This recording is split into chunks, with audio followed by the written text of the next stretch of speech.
all, my name is Tawess, and how about we have some talk about that little known game Fallout 76.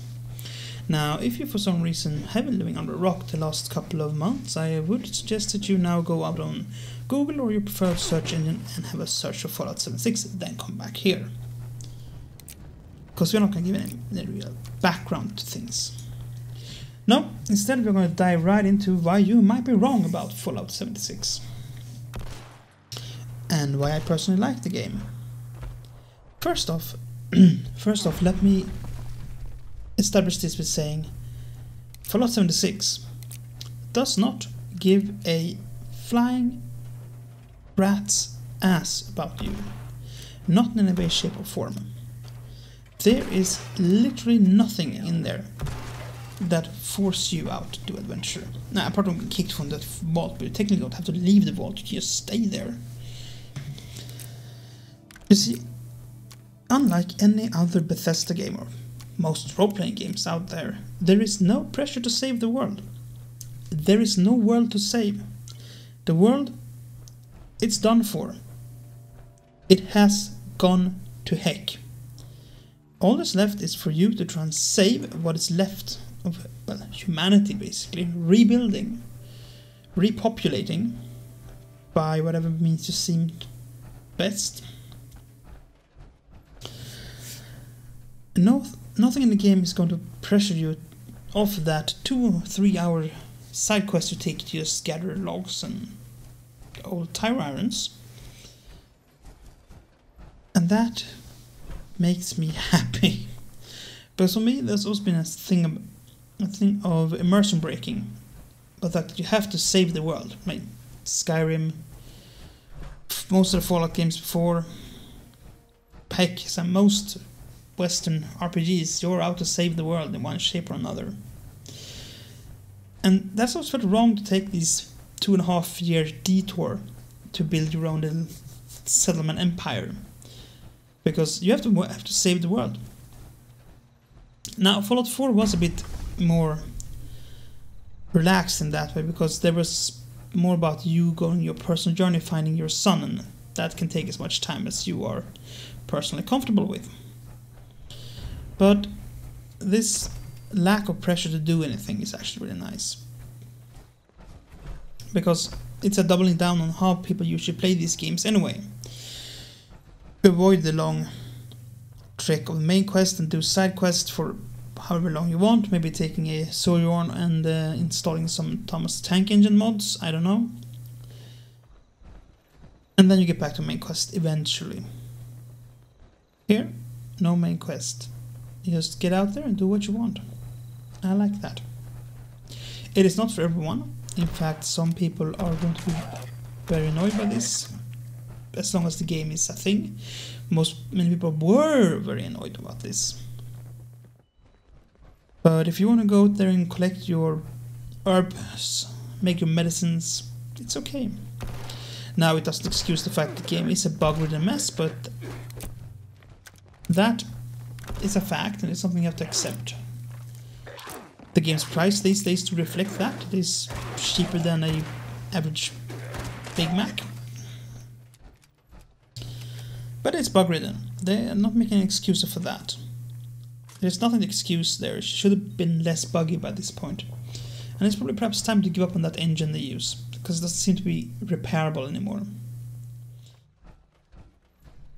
But it is very light on what people would call traditional story. You don't have any NPCs.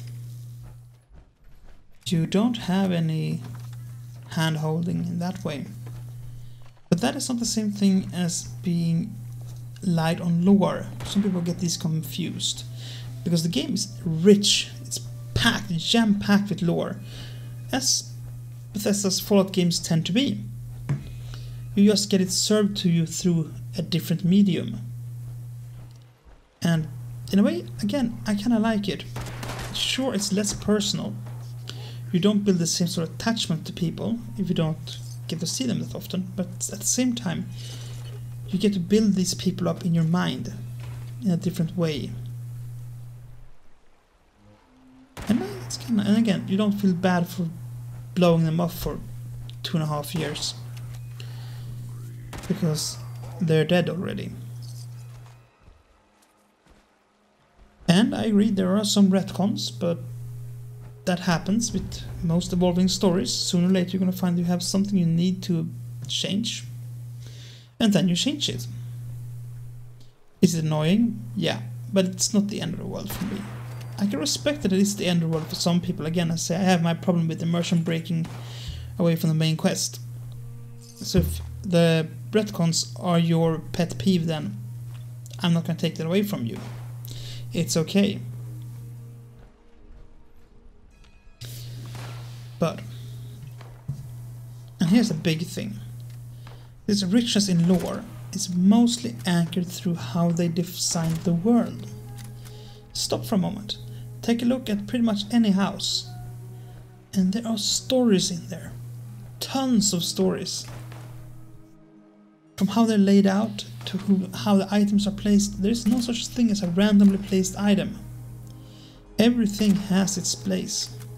Sure, the mobs are random to sometimes non-even coherent, but the world itself is very detailed. It's meticulously designed. And seeing how big this world is, that is saying a lot. That is really saying a lot. And this, I think, sets it apart from just being another bland survival game. Because most survival games, they have these procedurally generated worlds, basically. Maps squeezed out by a computer program. Functional. Very functional. Well designed in that regard. But without soul. Fallout 76, in that regard at least, has soul. And that's what I like. I like to be able to go into a house and be like, oh, I wonder who lived here, and then find all these little clues leading into a story, a narrative about the people living there. Again, that is not for everyone, but that is what I like. And I have seen a lot of questions coming up about who wanted this game. Nobody wanted this game. But as someone who's been following the Fallout franchise since the olden days, there has been a request for an online Fallout game since, well, somewhere around Fallout 3, at least. And maybe not in this shape, but if you step back for a moment and look at how a Fallout game is usually structured, you have the Sole Survivor, Lone Wanderer, Chosen One, a single point narrative. A person walking into this wasteland. And while this is usually true for the other games too, trying to adapt this into a world which is devastated, where humans are on the decline, it's difficult. And I think the idea behind Fallout 76 is as close as you can get to a workable online game, and still being respectful to the lore. So maybe people didn't want it in this shape, I can understand that. But at the same time, it is a very good game in that regard. It managed to capture the Fallout spirit without sacrificing too much of the game mechanics. And the game series needed to change. They have done pretty much the same thing for 3 games now. Something needed to change. Was this the right change? No, I'm not entirely sure it was, but it was at least an attempt to do something new. So, am I hoping for a new single-player Fallout RPG? Yeah, I am.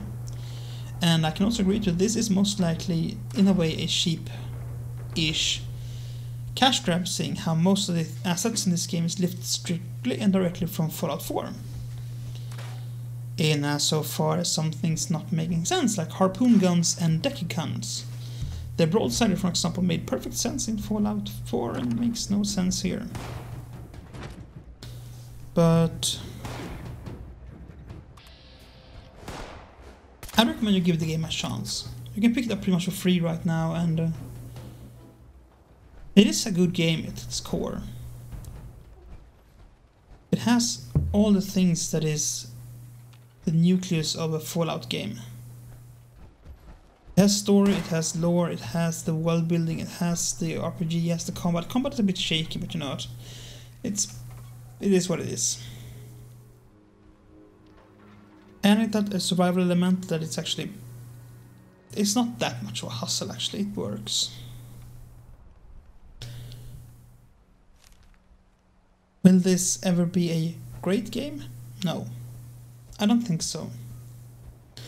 But for the price of a Big Mac and fries, yeah, it's worth it. So, until next time, stay safe, be kind, and play fair. Bye.